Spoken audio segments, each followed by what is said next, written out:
Un phénomène sans précédent se déroule silencieusement dans les tours de verre et les salles de réunion américaines. Des cadres quittent leur emploi, abandonnant des salaires astronomiques pour des cabanes perdues dans les montagnes. Le narrateur dit « J.O.G. ce n'est pas une fuite, c'est une mutation. Yo-To murmure dans le vent. Aga, quand la conscience dépasse le système devient une prison. Yo, les éveillés disparaissent, non pas brisés, mais libérés. Leur regard se détourne du vacarme social vers un silence plus vrai.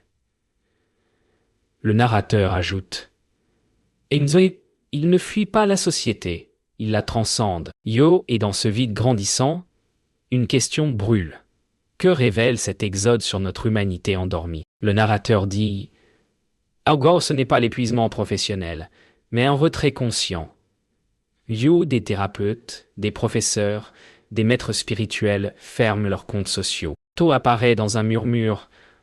Ego, ce que vous appelez abandon, j'appelle adaptation. »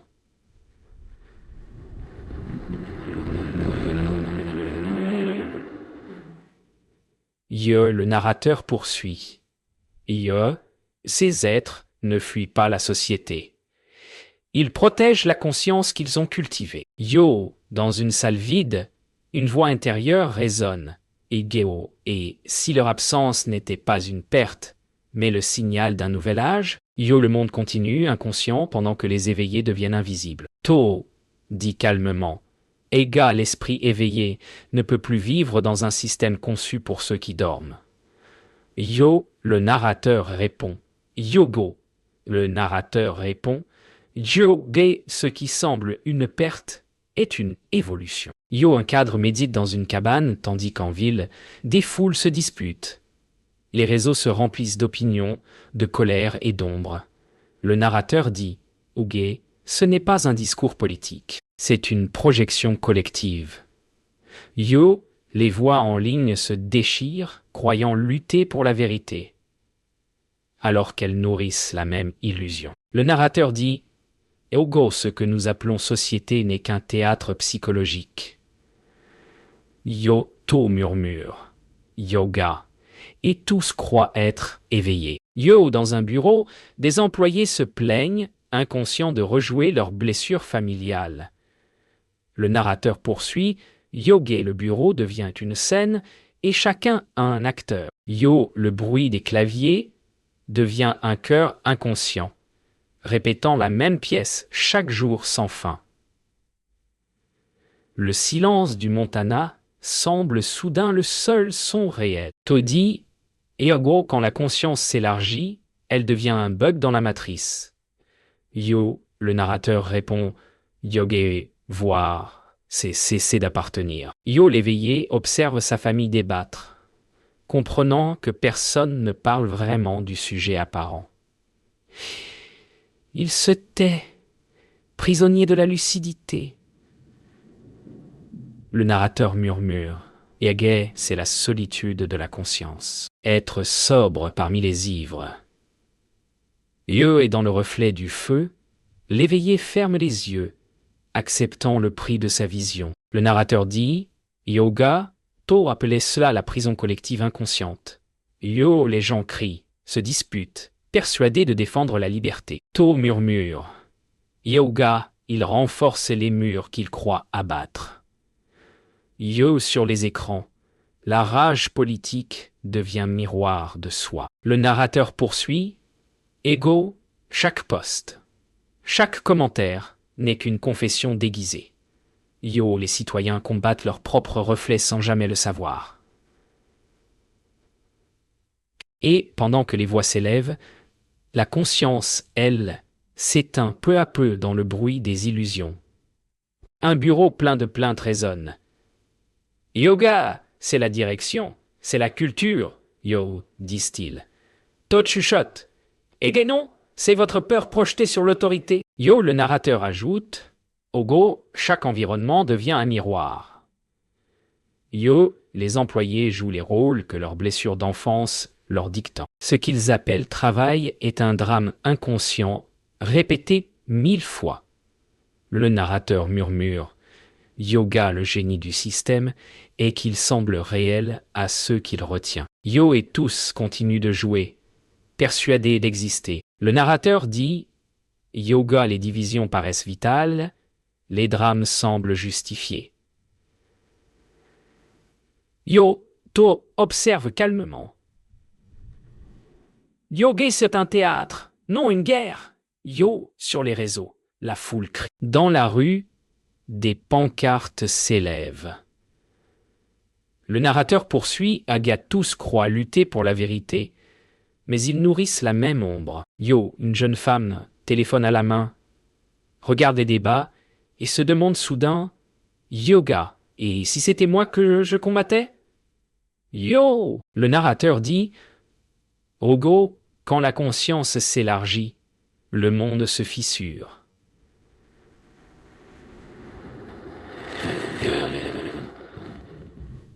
Chenance dans la lumière dorée.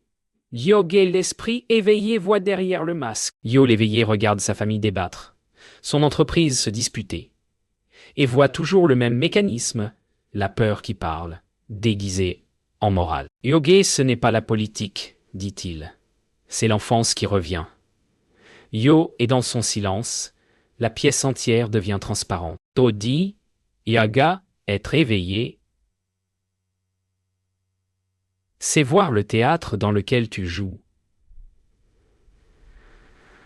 Yo, le narrateur répond, Yoga, et ne plus pouvoir jouer sans trahir ton âme. Yo, l'éveillé marche dans la rue, les écrans hurlent, les visages s'agitent. Il comprend que tout est projection, la haine, la peur, la justice même. Il murmure. Yoga, le monde ne combat pas ses ennemis, il combat son propre reflet.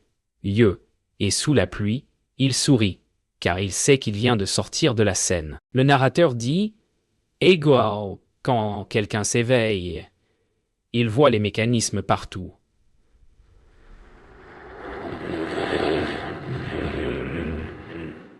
Yo, To murmure. Yoga, le monde devient un miroir fracturé. Yo, l'éveillé, regarde sa famille, ses collègues, ses amis, et tout résonne du même schéma inconscient. Il perçoit les peurs cachées derrière chaque opinion, la douleur sous chaque colère. Le narrateur ajoute « Ego, c'est comme être le seul sobre à une fête d'ivrogne. » Yo, le silence devient son seul refuge, car la lucidité est un fardeau que nul ne peut partager sans briser l'illusion. To dit, Aga, la solitude n'est pas un châtiment, c'est la conséquence de la clarté. Yo, le narrateur répond, Yoga, les éveillés vivent dans un monde différent. Yo, dans une salle de réunion, un homme voit les ombres de ses collègues danser au lieu de visage. Chez lui, la famille parle, mais il entend les blessures, non les mots. To murmure.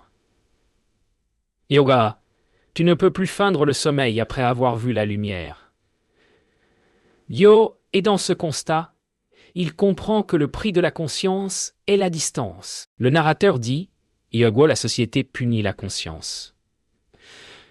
To ajoute, Yoga, celui qui cesse de nourrir le système, devient une menace. Yo, les éveillés, ne jouent plus les rôles imposés. Alors le collectif cherche à les ramener dans le rêve commun. L'éveillé reste calme face aux provocations, mais il sent la pression. Le narrateur murmure. Yoga, le monde veut ton accord pour rester inconscient. Yo, et chaque jour, ce refus devient une déclaration silencieuse de liberté. To dit, Aga, chaque conversation peut être une trahison de soi. Yo, le narrateur ajoute, Yoga, faire semblant d'ignorer les projections, c'est se trahir. Yo, l'éveillé s'assoit, observant le monde rejouer ses illusions. Chaque sourire forcé, chaque parole vide devient un rappel de la prison invisible. Le narrateur murmure. Yoga, le confort de l'appartenance, coûte l'intégrité de la conscience.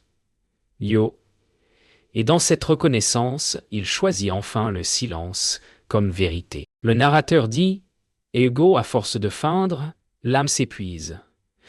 Yo-To apparaît dans la lumière du matin. Yoga, l'esprit éveillé, ne fuit pas, il survit. Yo, l'éveillé, regarde la ville s'agiter et ressent un vide paisible. Ce qu'il quitte, ce n'est pas le monde, mais l'illusion du monde. Le narrateur conclut: Yogo, la prison n'a pas de barreaux, seulement un accord tacite pour rester endormi. Yo, et dès qu'il cesse d'être d'accord, il franchit la porte invisible de la liberté. Le narrateur dit: Ego, quand on intègre son ombre, la perception du monde change. Yo-To murmure: Yoga, ce que tu condamnes chez l'autre et ce que tu refuses de voir en toi. Yo, l'éveillé, regarde les foules s'accuser mutuellement, chacune criant sa pureté. Le narrateur ajoute: Yoga, l'ombre a toujours besoin d'un méchant, et ce n'est jamais soi-même. Yo, dans le vacarme collectif, la vérité demeure simple. Nous combattons nos propres ténèbres habillées de morale. Et celui qui le voit ne peut plus s'en détourner. To dit: Aïga, les projections sont les miroirs de ton inconscience. Yo, le narrateur ajoute: Yoga, les réseaux sociaux sont des cathédrales de l'ombre. Yo, une femme spirituelle condamne l'ego en ligne, sans voir que sa propre vanité guide chaque mot. Un homme hurle contre l'intolérance, mais rejette ceux qui pensent différemment. Le narrateur murmure: Yoga, l'humanité discute avec ses reflets déformés. Yo et To conclut: Yoraga, l'ombre, c'est ce que tu refuses d'aimer en toi. Yo. Le narrateur dit: Yogo, ceux qui voient leur ombre perdent leur certitude politique. Yo, une élève, dit à To: Agash, j'ai compris que chaque débat n'est qu'un miroir. Yo-To répond: Yoga, tu as cessé de confondre la projection et la vérité. Yo, les gens autour continuent de se battre pour des illusions. Le narrateur poursuit: Yowa, comment choisir un camp quand tu vois que les deux mains appartiennent au même corps? Yo, et le silence devient la seule position honnête. Le narrateur dit: Ago, la projection de l'ombre, est le système d'exploitation de la société inconsciente. Yo, To observe. Yoga, chaque génération blâme la suivante pour éviter de se regarder. Yo, les foules s'unissent toujours contre un ennemi extérieur. L'éveillé voit la mécanique se répéter, infinie. Le narrateur murmure: Yoga, l'ombre ne disparaît pas en luttant. Elle s'intègre en l'aimant. Yo, et c'est là que la lumière véritable commence. To dit: Yoga, pour celui qui a intégré son ombre, le monde devient douloureux.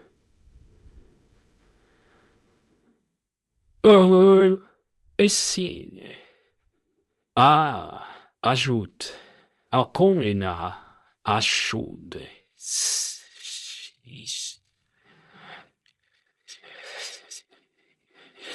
Yo, l'éveillé, traverse la foule, ressentant les tempêtes intérieures des autres. Son visage reste calme, mais son regard voit tout. Le narrateur conclut: Igué, ce n'est pas du jugement, c'est une incompatibilité vibratoire. Yo, le bruit collectif, devient insupportable, et il s'éloigne vers la montagne, là où la conscience peut respirer. Le narrateur dit: Egora, les éveillés s'épuisent non pas à cause du monde, mais à cause de son inconscience. To murmure: Yoga, maintenir la clarté au milieu du brouillard exige une énergie immense. Yo, une enseignante fatiguée, regarde par la fenêtre de sa salle de classe. Elle ressent les colères, les peurs et les blessures, non dites flotter autour d'elle comme une brume. Le narrateur ajoute: Ego, ce n'est pas une maladie. C'est le coût du maintien de la conscience. Yo, et dans ce souffle, elle comprend qu'elle doit partir. To dit: Yaga, l'inconscient collectif, est une mer qui aspire la lumière. Et Yo, le narrateur ajoute: Et Yoba, ceux qui voient doivent nager à contre-courant. Yo, l'enseignante tombe malade, épuisée sans raison médicale. Les médecins ne trouvent rien. To chuchote: Eoba, ce n'est pas ton corps. C'est ton âme qui fatigue. Yo, le narrateur conclut. Eoga, le monde inconscient épuise la conscience parce qu'il s'en nourrit.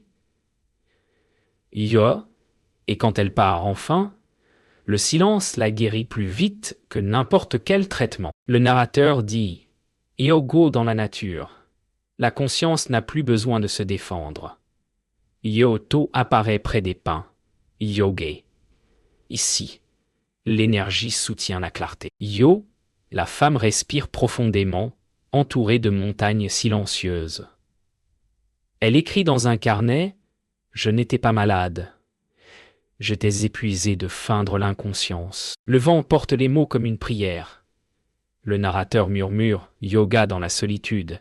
La conscience cesse de lutter et commence à fleurir. Yo. To dit « Yoga ». Chaque éveillé doit se retirer un jour pour préserver la flamme. Yo, le narrateur répond « Yoga ».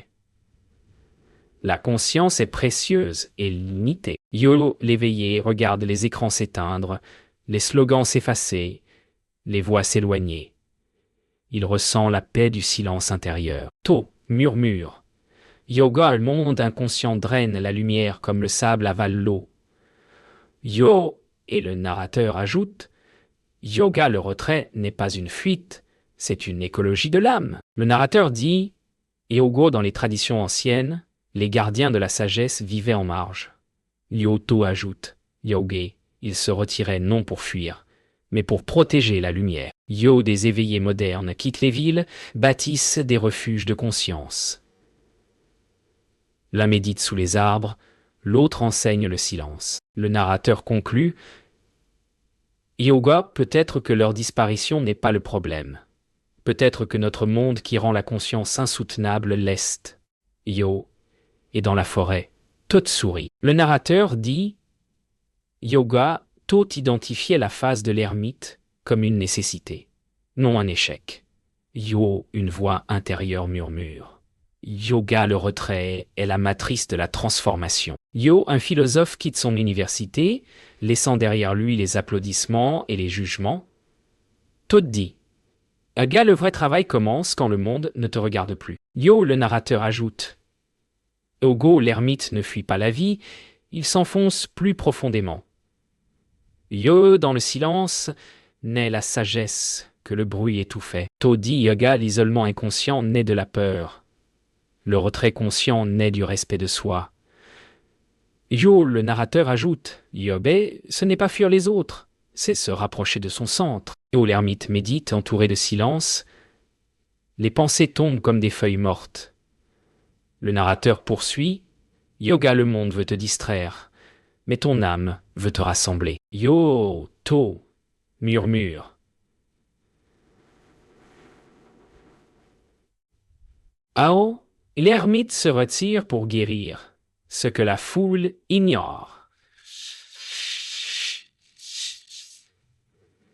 Yo, le narrateur dit, Yoga, la solitude permet 4 transformations. Intégrer l'ombre, éveiller le vrai moi, écouter la sagesse et achever la métamorphose. Yo, To, marche dans la lumière du matin. Ago, tu ne peux pas devenir papillon sans passer par le cocon. Yo, le philosophe écrit, je ne suis pas parti, je me prépare à revenir autrement. Le vent porte ces mots comme un écho de vérité ancienne. Le narrateur conclut, Ega, le silence est le laboratoire de la conscience. Yo, To dit, Yaga, les autres veulent que tu restes celui qu'ils connaissent. Yo, le narrateur répond, Yo à l'ermite doit s'éloigner pour se souvenir de qui il est vraiment. Yo, le monde le croit perdu, mais il tisse une nouvelle clarté.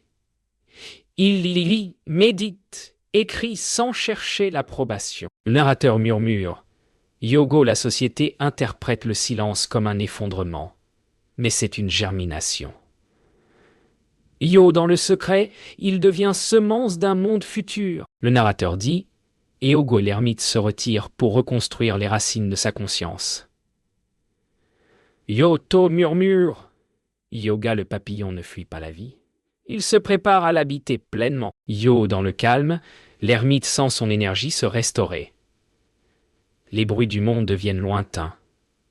Le narrateur ajoute « Yoga, ce retrait n'est pas un exil. C'est une incubation. Yo est dans la lueur de la bougie.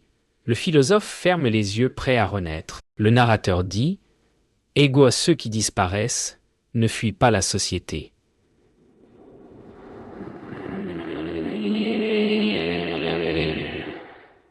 Il se retire pour la servir différemment. Yo, to, murmure. Yoga, le silence de l'ermite, est le prélude à la parole du sage. Yo, une femme revient d'un long isolement, le regard apaisé mais changé. Elle marche dans la ville, lente, ancrée, son pas ne fait pas de bruit. Le narrateur poursuit « Oga, une fois qu'on a vu derrière le voile, on ne peut plus vivre comme avant. » Yoto ajoute « Agua, le retour n'est pas un retour au monde, c'est un retour de la conscience dans le monde. » Yo, les éveillés reviennent en bordure des cités, bâtissant des écoles invisibles, des cercles de parole, des refuges pour les âmes fatiguées. Le narrateur dit « Egoa ». Ils ne reviennent pas pour enseigner, mais pour incarner. Puis, Yo, leur présence seule, transforme l'air autour d'eux comme une fragrance subtile que seuls les cœurs prêts peuvent percevoir. L'un cultive la terre, l'autre écrit, un troisième écoute ceux qui doutent. Tous œuvrent sans bruit, recréant le tissu du monde depuis les marges. Le narrateur dit « Yogo tôt enseigné que le retour du sage marque le début d'un cycle. Yo, l'éveil ne reste jamais solitaire.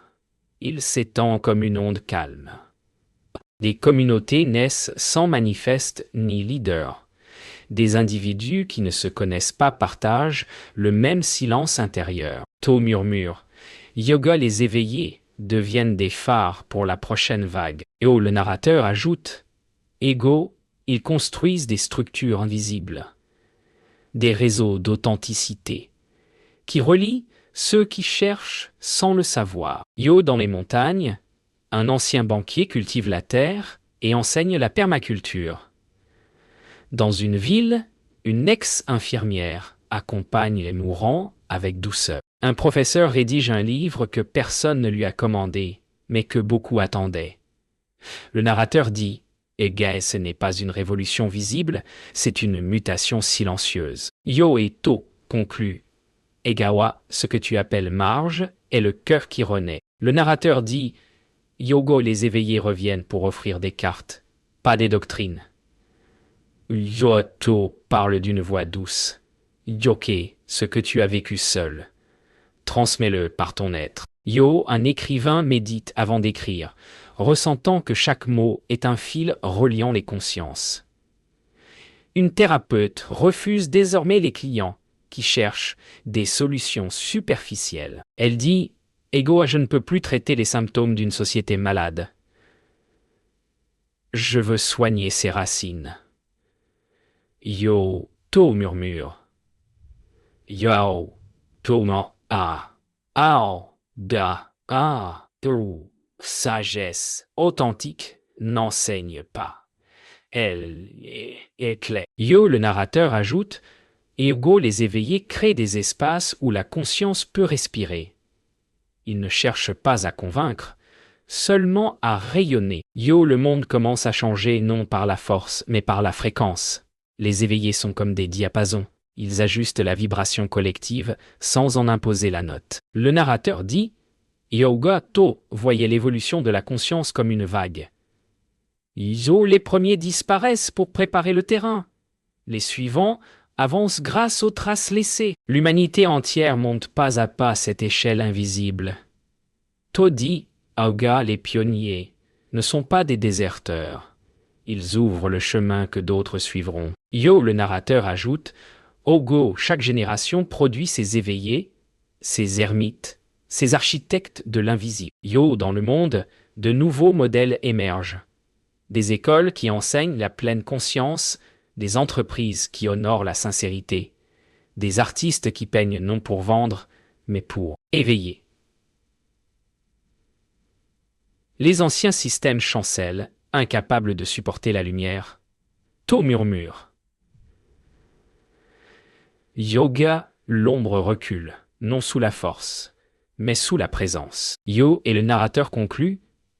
Yoga, ce que tu vois s'effondrer, c'est l'ancien rêve.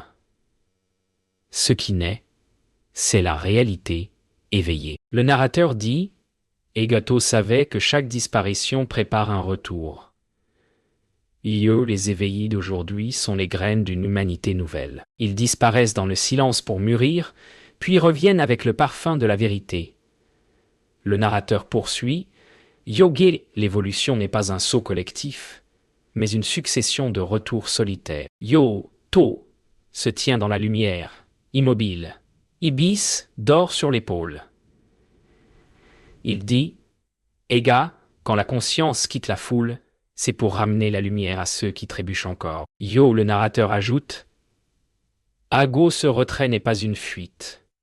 C'est un acte d'amour, la plus haute forme de service.